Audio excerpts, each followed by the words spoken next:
Shalom.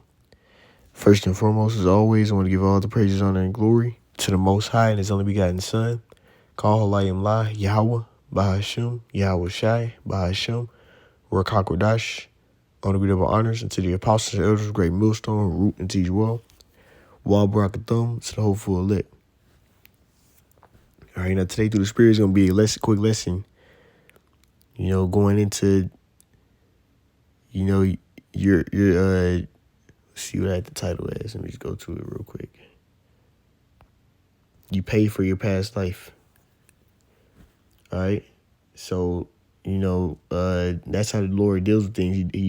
Reincarnation is you get reincarnated. You come back and live again. All right. And you live out your judgment for what you did in your past life. You reap, what you sowed. That's why you have people that might be born with certain defects and different things of that sort. That's their judgment. But in an instance, the Lord just, had a man be blind so he could heal him later to show his power. But a majority of the time when somebody's, born a certain type of way, the Lord will do that because that's their judgment. Okay, but let's read. This is 2 Esdras 14, verse 35.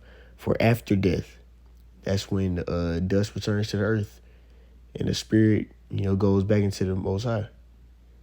Yahweh Bashem Yahweh Shai. Okay, you're in the spirit world resting. All right. And once it gets to like a third or the fourth generation, you're gonna come back and you're gonna put your spirit into another vessel. And you live out your judgment. We're gonna read it. For after death shall the judgment come, when we shall live again. So like live again. Come back on this planet Earth. All right, there's no such thing as no hell. Okay, hell is like a condition, and also it just means grave. Right, and that's where dead body goes in the grave. Right, but hell is just nothing but Greek mythology, created by because basically really just Greek customs. Then you had the Roman Catholics who had taken on those Greek customs, and they were pushing different stuff that was stemming back to that time period. But it says, when we shall live again, and the names of the righteous shall be manifest. So, you have scriptures, many scriptures that speak on that, like the spirit of the prophets are subject to the prophets and many more. Right? It says, and the works of the ungodly shall be declared. So if somebody who's a wicked, evil doer, they receive their judgment. Now, let's just jump into this next. Let's build off of that. This is Exodus chapter 34, verse 7. Keeping mercy for thousands, forgiving iniquity and transgression and sin, and that will by no means clear the guilty. So that's talking about, you receiving your judgment, you being played with. Visiting the iniquity upon the fathers, upon the children, upon the children's children. What is that? That's going into like your future, your ancestors. Well, not your future, not ancestors, but your future seed, your future family. Right? It says, visiting the iniquity of the fathers upon the children's children. So a children, it will be your son or daughter. And it says, and upon the children's children. So your son or daughter's kids. It's like great grandkids or grandchildren. Ultimately great grandchildren. And many more. It says into the third, into the fourth generation. So that's like that can like be you could estimate that, but really technically the Lord can do whatever he wants to, because time is different with the Lord, but it's the same thing stands. The children, basically the children's children, that's way like can estimate probably like 100 years later or something, That's that, and you would come back. And if you're guilty, then you gotta receive your judgment when you live on this planet Earth. But yep, That's how it works. And then they had understanding on this back then. In the time of when our Lord was on the scene. Let's read it. And as Yahushua passed by, he saw a man which was blind from birth. So this man was born just blind, not being able to see. And the disciples asked him, saying, Master, who did sin, this man or his parents, that he was born blind? Because that could be a judgment too. Right? It says, the third verse, Yahushua answered, neither had this man sinned, nor his parents, but that the works of Yahweh should be made manifest in him. So the Lord's going to heal him. And he created him to be blind just so he could show his power. But they had understanding. This shows that, the disciples had understanding of reincarnation. That you receive your judgment when you come back on this earth again. It says, I must work the works of him that sent me while it is day. The night cometh when no man can work. Because Yahushua was basically here to glorify his Father and show his power. So that was one of the things he wanted to do. All right, next point. This is Matthew 1, verse 1. The book of the generation of Yahushua HaMashiach. So these were his different times where he was on this planet Earth. All right, and it goes on to naming the lineage of all these different, Judite rulers and kings and men of high status.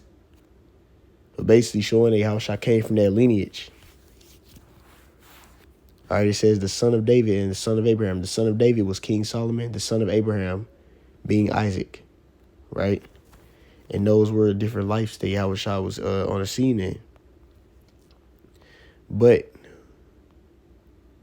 when he was here as King Solomon, he sinned against the Lord. He sacrificed him to his wives, wicked gods, and idols. Right? He was doing their sacrifices, doing their customs. So, instead of him pushing his law on his woman he had, because he had a crap ton of wives, he didn't push his law on them. He started following their ways, and he trimmed his ways. When he got old, the Lord didn't punish him when he was here as King Solomon, but he would get him when he was here as Yahushua, right? It says 2 Samuel 7, verse 13.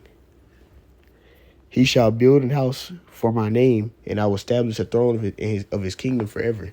Because guess what? King Solomon's kingdom is going to be continued when it be on earth as it is in heaven.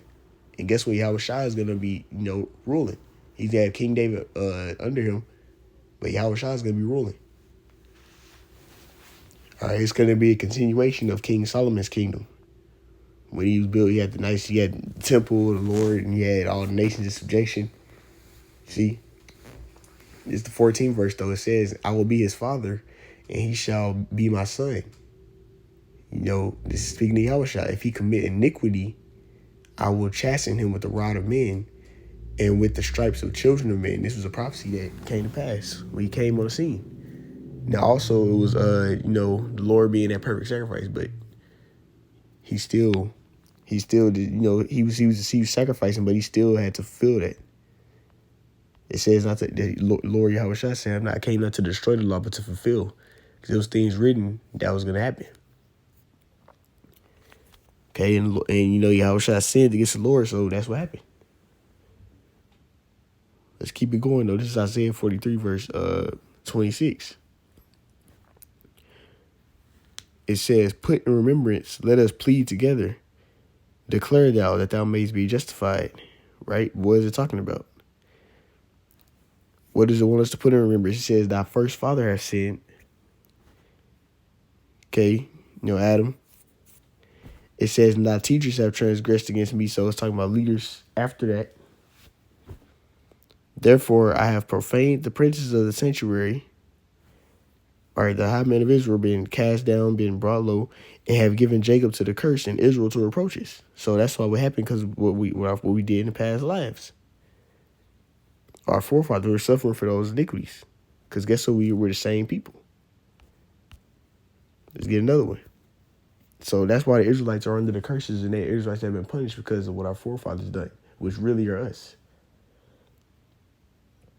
This is Deuteronomy 28, verse 45 and 46. Moreover, all these curses shall come upon thee, and shall pursue thee, and overtake thee. So that's what happened to the Israelites. being plucked off the land you go to possess, being called a proverb, byword, many more. Not being able to enjoy our children being took away from us.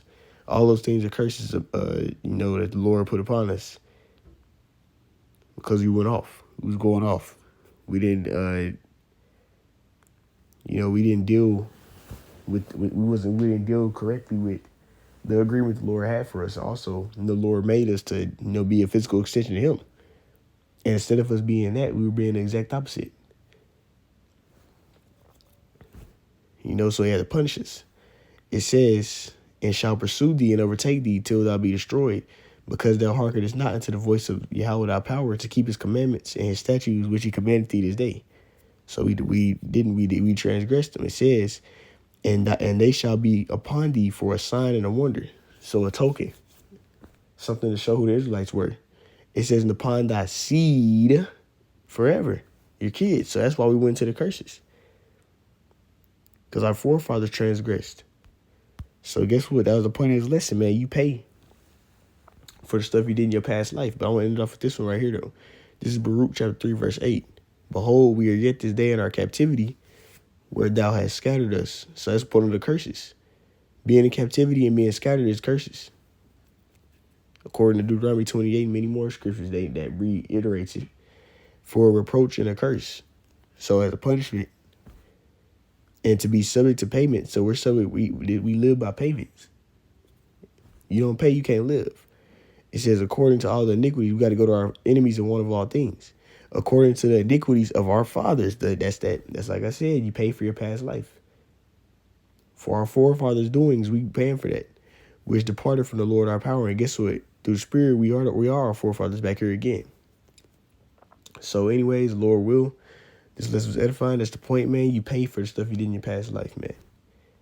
All right. But anyways, I'm going to end it off by saying, call Allah, Yahweh, Bahashim, Yahweh Shai, Bahashim, Rakawadash. Next time, Shalom.